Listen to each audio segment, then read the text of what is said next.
तो recently we have covered our road trip from Delhi to Goa, in which we have visited Delhi से जयपुर, जयपुर से उदयपुर, उदयपुर से वडोदरा, वडोदरा से दमन, दमन से मुंबई, मुंबई से फिर गोवा, गोवा से फिर मुंबई, मुंबई से इगतपुरी, इगतपुरी से इंदौर, इंदौर से ग्वालियर, ग्वालियर से दिल्ली। तो जो हमने एक सीरीज़ डाली थी उस पर काफ़ी लोगों के बहुत सारे क्वेश्चंस थे, तो उसमें से हमने कुछ क्वेश्चंस को सिलेक्ट किया है और उसका हम रिप्लाई अब आपको कर देते हैं। तो बहुत सारे लोगों के कई तरीके के क्वेश्चंस थे, तो उसका मैं धीरे धीरे आपको रिप्लाई कर देता हूँ जो क्वेश्चंस आए थे मेरे पास।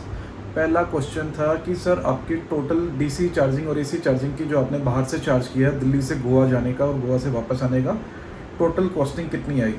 तो हमारी टोटल कॉस्टिंग आई है 13,500 रुपये के अप्रॉक्सीमेटली, जिसमें से गोवा के अंदर हमें फ्री चार्जिंग मिली। जिस होटल में हम रुके थे तो वहाँ पे फ्री चार्जिंग हमने अंदर प्लग इन करके कर लिया था। तो हमारी टोटल कॉस्टिंग आई है दिल्ली से गोवा और गोवा से वापस आने की 13,500 रुपये। दूसरा क्वेश्चन था कि सर सबसे ज़्यादा डीसी चार्जिंग पॉइंट किस कंपनी के मिले? तो हमें सबसे ज़्यादा डीसी चार्जिंग पॉइंट्स मिले जियो बीपी के। जियो बीपी का नेटवर्क बहुत बड़ा निकला। ऑल्दो जब हम यहाँ से निकले तो मुझे लगा कि शायद स्टैटिक की ऐप काफ़ी रहेगी, लेकिन स्टैटिक का यूजेस हमारा कम रहा। एक मैं भी आगे चार्ट दूंगा, उस चार्ट से आपको थोड़ा आइडिया लग जाएगा। तो सबसे ज़्यादा हमें जो डीसी चार्जिंग पॉइंट्स मिले वो मिले जियो बीपी के। तीसरा क्वेश्चन था कि सर अगर हम भी ऐसा कोई लंबा रोड ट्रिप प्लान करें तो क्या सजेशन होगा? तो मेरा सजेशन ये है कि मान लो अगर आप दिल्ली से मुंबई जाते हो तो कोशिश करो आप जो नया एक्सप्रेसवे बन रहा है उसको अवॉइड करो। उसके ऊपर बहुत लिमिटेड चार्जर्स हैं। ऐसा ना हो कि उसमें से कोई ख़राब निकले या आपकी गाड़ी किसी को सपोर्ट करने से मना कर दे, तो आपके लिए बहुत प्रॉब्लम हो जाएगी। स्टिक टू जो पुराने वाले हमारे हाईवेज़ हैं ना, NH-48 जा रहा है उसको चूज़ कर लो। या इसी तरीके से अगर आप दिल्ली से मान लो जाते हो शिमला की तरफ, चंडीगढ़ की तरफ या कहीं भी, तो आप पुराना जो GT रोड है उसी पे ही स्टिक रहो। ये जो हमारे पुराने रोड्स हैं ना, इसके ऊपर परफेक्ट बहुत सारे ढाबों पे और उन पे जो बड़े फेमस ढाबे हैं, हर जगह आपको डीसी चार्जिंग पॉइंट्स मिल जाएंगे। तो आप स्टिक चलो अपने पुराने वाले रोड हाईवेज़ पे। एक्सप्रेस वे पर अभी थोड़ी सी दिक्कत है, अभी इतना ज़्यादा हमारा उस पर इंफ्रास्ट्रक्चर खड़ा हुआ नहीं है, तो आप स्टिक चलो अपने पुराने वाले हाईवेज़ पे। किसी ने बोला सर 4 ऐप बता दो, इतनी सारी ऐप भरना बड़ा मुश्किल हो जाता है हमारे लिए, कोई 4 ऐप बताओ जिसको हम डाल लें मोबाइल में और उससे हमारा टूर कवर हो जाए। क्योंकि हर एक का ऐप डालो, फिर उसमें वॉलेट में पैसा डालो, कई और इतनी सारी ऐप मोबाइल में भर जाती हैं तो वो काफ़ी हेक्टिक हो जाता है। तो 4 ऐप जो होंगी वो होंगी, पहली मेरी जियो बीपी, दूसरी होगी टाटा पावर, तीसरी होगी स्टैटिक के ऊपर आपको 30 से ज़्यादा कंपनी के चार्जर मिल जाते हैं इसलिए स्टैटिक। चौथी होगी जियोन अगर आप साउथ इंडिया नहीं जा रहे या नीचे की तरफ नहीं जा रहे तो मत डालो।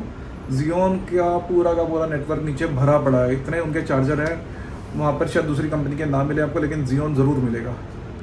एक 5वां और इम्पोर्टेंट क्वेश्चन है, उसमें लिखा है कि सर हम AC चार्जिंग अगर हम होटल के अंदर करना चाहते हैं या कहीं ट्रैवल करते हैं वहाँ करना चाहते हैं तो उसे हम कैसे ढूंढें, कैसे? ये बहुत बड़ा क्वेश्चन है। तो उसका आंसर हमारे पास ये है कि आप मान लो उदयपुर जा रहे हो, जयपुर जा रहे हो, मुंबई जा रहे हो या गोवा जा रहे हो, कहीं भी आपको होटल लेना है तो आप एक ऐप है Airbnb, सबको पता है, उसे डाउनलोड कर लो। उसके अंदर फ़िल्टर लगा सकते हो आप EV चार्जिंग का, और बुक करने से पहले एक बार क्रॉस चेक कर लो उसके ओनर को मैसेज डाल के आप कि सर यहाँ पे मेरी कार है वो चार्ज हो सकती है कि नहीं हो सकती है। तो मैंने भी ऐसे ही गोवा में बुक किया था, तो आप इजीली उसके थ्रू बुक कर सकते हो। आपको शायद मेक माई ट्रिप पे अभी EV चार्जिंग का फ़िल्टर नहीं मिलेगा या बाकी ऐप्स पे नहीं मिलेगा, लेकिन Airbnb पे ज़रूर मिल जाएगा। और इसके साथ मैं आपको कहना चाहूँगा एक एक्सटेंशन वायर ज़रूर लेकर जाओ। कई बार पॉइंट होता है लेकिन आपकी गाड़ी तक पूरी तार नहीं पहुँच पाती, तो एक एक्सटेंशन वायर ज़रूर लेकर चलो। और अर्थ कैसे बनाना है, कईयों की अर्थिंग नहीं होती तो भी आपका चार्जिंग सपोर्ट नहीं करती, वो अर्थिंग कैसे बनानी है वो आप यूट्यूब पे कई वीडियोज़ में आप चेक कर सकते हो ईजिली। 5वां क्वेश्चन आता है कि रियल वर्ल्ड रेंज क्या है आपकी EV कार की ना। अब आप जो बोन EVs कार है, जैसे महिंद्रा की अभी कुछ तो एक नई कारें आई हैं या ये MG की कार है, ये आपको थोड़ा सा जो क्लेम करते हैं ना उसके अप्रॉक्सीमेटली 10 से 15% के डिफरेंस में रेंज दे देती हैं।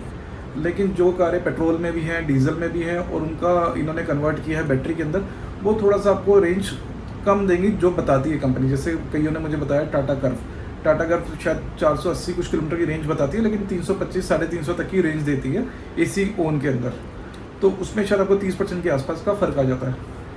तो आपको चेक कर लेना कि आपकी गाड़ी की रियल वर्ल्ड रेंज कितनी है।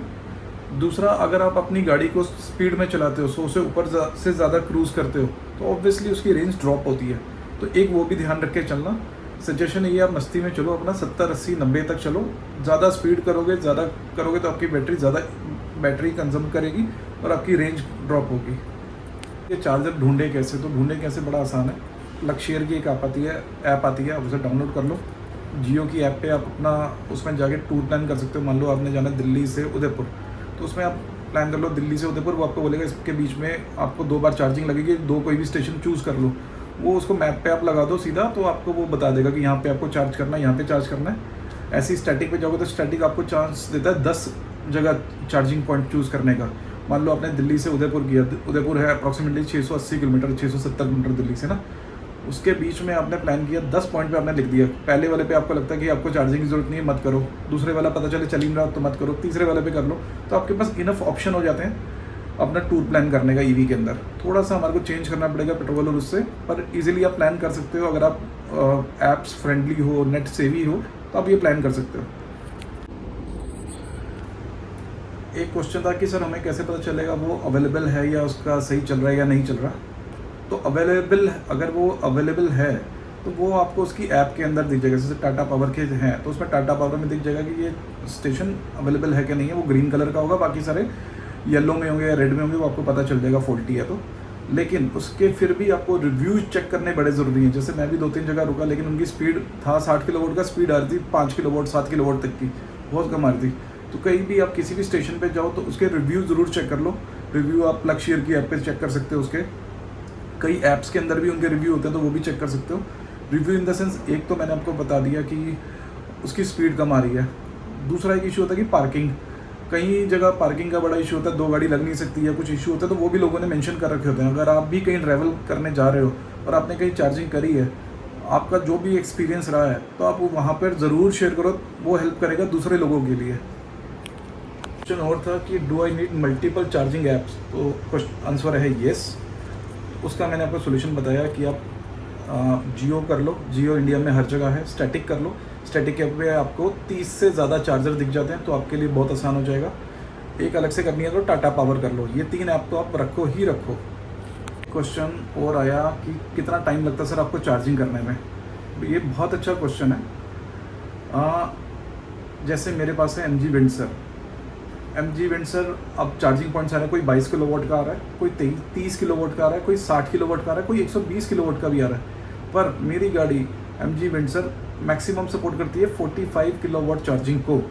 अगर वो 60 वाला भी चार्जर है तो मेरी गाड़ी 45 से ऊपर नहीं ले रही चार्जिंग उसमें। 30 वाला है तो वो 30 ही ले रही है। पर इसके साथ ही अगर 30 वाला है और उस स्टेशन पे 2 कारें होने लगी हैं चार्ज, तो मेरी गाड़ी को सिर्फ 15 किलोवाट ही जा रहा है। अगर मेरी गाड़ी को 45 किलोवाट मिल रहा है तो मेरी गाड़ी 50 मिनट में 0 से लेकर 100 तक चार्ज हो जाती है। उसके हिसाब से आप कैलकुलेट कर सकते हैं। अगर वो 30 किलोवाट वाला है, 0 से 100 होने में उसको लगभग सवा घंटा लग जाएगा या 1 घंटा 35 मिनट लग जाएगा। उससे कम होगा तो वो टाइम वो बढ़ता चला जाएगा। लास्टली जब आपकी गाड़ी 80% चार्ज हो जाती है तो आपकी गाड़ी अपने आप ही ड्रॉप करती है। अगर DC चार्जिंग से लगातार चार्ज कर रहे हो, पहले वो मान लो 45 चल रहा है तो 80 होने के बाद वो 30 पे आ जाएगा, 85 होने के बाद वो 22 पे आ जाएगा, 90 होने के बाद वो 15 पे आ जाएगा। तो लास्ट के 20% चार्जिंग बहुत ज़्यादा स्लो होती है। और एक रिकमेंडेशन मेरी ये भी है कि अगर आप लगातार DC चार्जिंग से चार्ज कर रहे हो तो 80% से ऊपर बिल्कुल भी मत करो उसे। आप 80% पे ही उसे रहने दो। अगर लगातार आप कर रहे हो, वंस इन अ वाइल चलता है, लेकिन अगर आप ऐसे लंबे टूर पे हो तो आप 80% तक ही उससे चार्ज करो। पूछा कि सर वेदर से क्या हमारी रेंज पे इफेक्ट पड़ता है, तो आंसर है येस, बिल्कुल पड़ता है।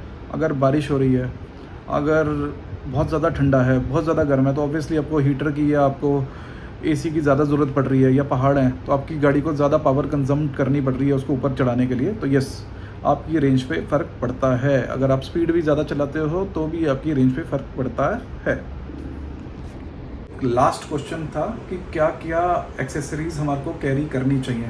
तो पहली एक्सेसरी आपको कैरी करनी है आपका पोर्टेबल चार्जर, जो 3.3 किलोवाट का आता है कंपनी के साथ। उसे ज़रूर कैरी करें। कहीं नहीं चार्जर मिलता है तो आप किसी ऐसे ढाबा पे या कहीं पर उसको गाड़ी को लगा सकते हैं चार्जिंग पे, और 1-सवा घंटे में 15-20% चार्ज कर 15-20 किलोमीटर की उसको चार्ज करके आप नेक्स्ट स्टेशन तक जा सकते हैं एटलीस्ट।